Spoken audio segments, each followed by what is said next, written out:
Hey guys, it's Jimmy Bremner, CTOA, on the Urban Trail with Dexter, and he's very excited, so away you go. Um, I haven't done an installment lately. I promised you the Algonquin series, and I'll get there, but I tore a muscle in my shoulder trying to put my canoe on top of my Jeep. So I've been down and out for about a week and a half. Coming around now, I'll get up there as soon as possible. So just to catch up a little bit on map and compass.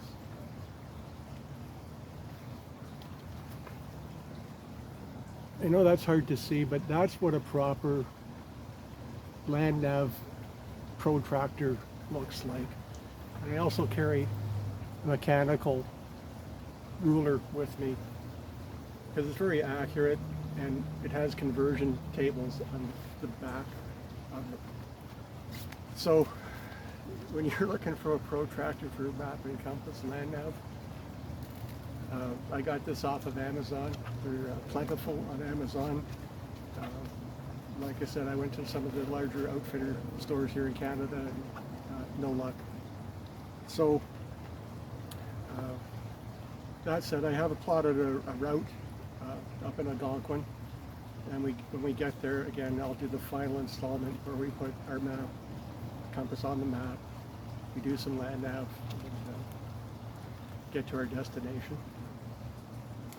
Now, with that said, the only thing I didn't cover is something called blazing a trail. And again, as I said, navigating across open terrain is pretty easy. But in the bush, even with your map and compass, it's really easy to get turned around, or if there's not a handrail, terrain that you can recognize, follow the contours. It can be pretty difficult, and that's when you want to blaze a trail. So what does that mean? Simplest way is with this trail marking tape. It's really inexpensive. Budget bushcraft, you could cut up orange, plastic bags and make it if you want. You can do it with rocks or pebbles. Could you make a mark on a tree? You can. I don't like to do that. I don't want to damage, growing living trees. So, I prefer not to do that. I prefer to use the marking tape and that thing. That said, I will crack a branch. I will bend a branch over, so there's a clear break in it. I usually break it in the direction that I'm traveling so that I can see it on my way back. Now, with the availability of, having a cell phone and you can take pictures, it's not a bad idea to take pictures along the way, but you should also turn around and take a picture when you're blazing, because the trail looks totally different on your way back than it does on the way in. So just remember to take, if you're taking pictures, to do it, front and back. Something else that I do is I'll take, sticks on the ground. I'll make an arrow in my direction to travel, or I'll pile them in a thing that, a shape that's not likely found in nature, so it's recognizable. You can do the same thing with pebbles. But these are all things that will help you navigate and blaze that trail. So again, those are just some little things that you can do. And I'm going to move on to, a topic. I'm going to talk about saws. Okay, so what type of saw would you carry and that type of thing. I love my Swiss Army knives, and this is a Trekker.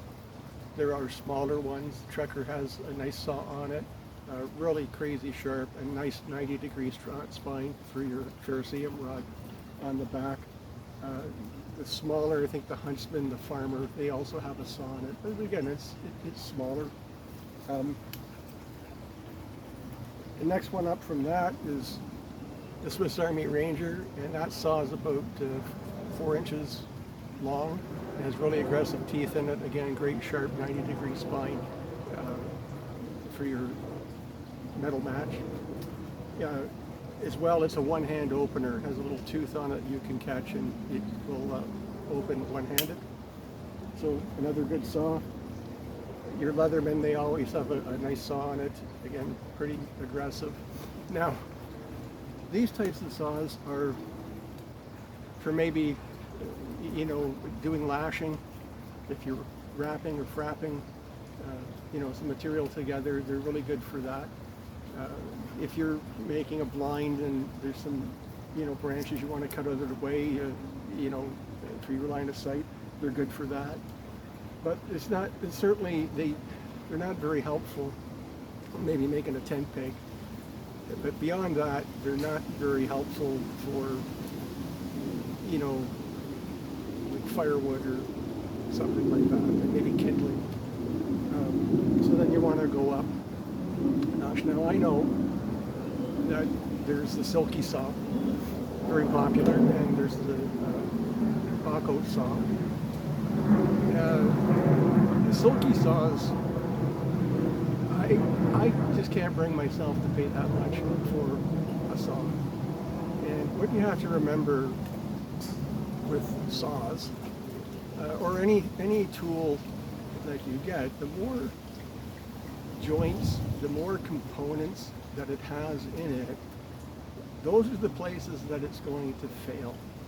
Okay, and that's where, again, you're paying $150, $160 for a saw, and it breaks. There's really not much you can do in the bush to bring that back to working order.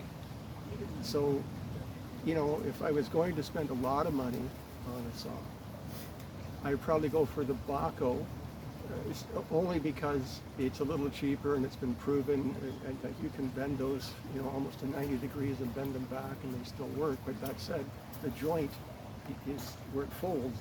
That's it's just like a full tang knife as opposed to a folder.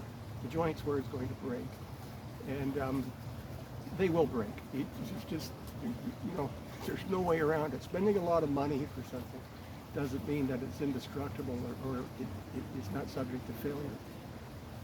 So what I do, again, you can go to your Home Depot, your Menards, places like that, and I go to the gardening center and I get a Fisker's saw, and this is pretty cool.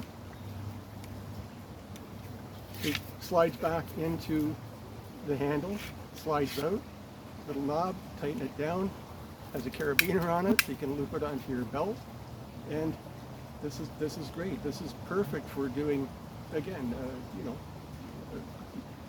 kindling, firewood, that type of thing. These are fantastic. These are about $20.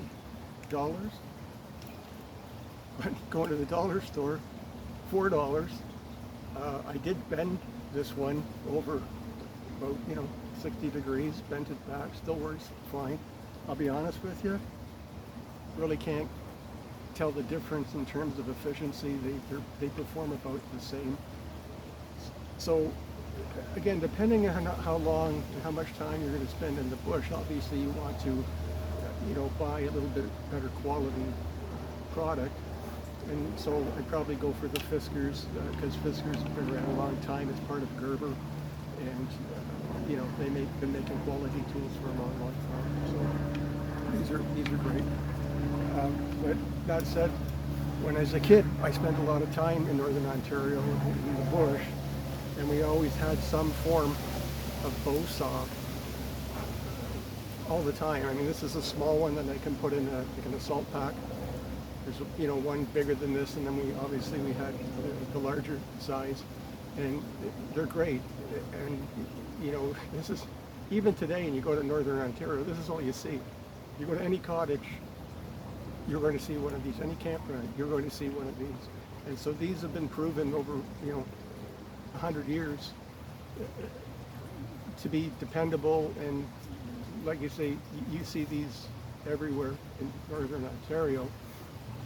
This particular one is $14, and it also comes with a hacksaw blade with it. And what's great about these is if I, I don't know, somehow manage to lose the bow part of it in the bush, I can make the bow out of materials I can find in the bush, and that's why it's important. That's why I like Swiss Army, because there's an awl on it, so I can make the holes to mount the blade in that frame that I make out of materials I find bush. And you know what? I'll make one to show you how to do that. As well, again, if you want to travel light, you can take the blade out, and some guys will actually mount it in the strap for their assault pack, and that way you've got a blade with you all the time. And obviously they tape the edge so it doesn't cut them. And as again, I can make the bow part of it in the bush, and I don't have to worry about, again, that joint, as I said, as a folder type of thing. So the only thing with the bow saw is this distance here. That's the radius, okay, diameter of the log I'm able to cut with it. So if you're looking at larger, pieces of wood, then obviously you need a bigger bow. But again, I'm talking about staying overnight, making a campfire, making a camp, having a little fire for heat, warmth, maybe to cook something. We're still under fire bans in a lot of places in Ontario and in the rest of Canada, so still not a great idea to be setting up a fire. Probably, in fact, when I get up to Algonquin, we'll be using MREs and, freeze-dried foods and, canned food for the overnight, because I'm just not going to, set a fire, especially when we're in a fire ban. So, like I said, you can spend as much as you want. And having spent that money and having that label on some type of product doesn't, give you credibility in your skill set. I really have, trouble trying to understand why we would, sorry, Dexter just saw something there, why you'd want to spend so much money on, again, like a occasional hobby type of thing. Like I said, you can spend a lot of money, but your skill set, it doesn't compensate for a lack of skills. Okay, and I can take that to tactics, and I can take that to your firearm skills and all of these things. You have to put in the work, and that's the bottom line. You should be, again, accomplishing a skill, and at that point look to, technology or other things to enhance your skill set, to be a force multiplier. But you should not be using technology and expensive gear to compensate for a lack of skill. So,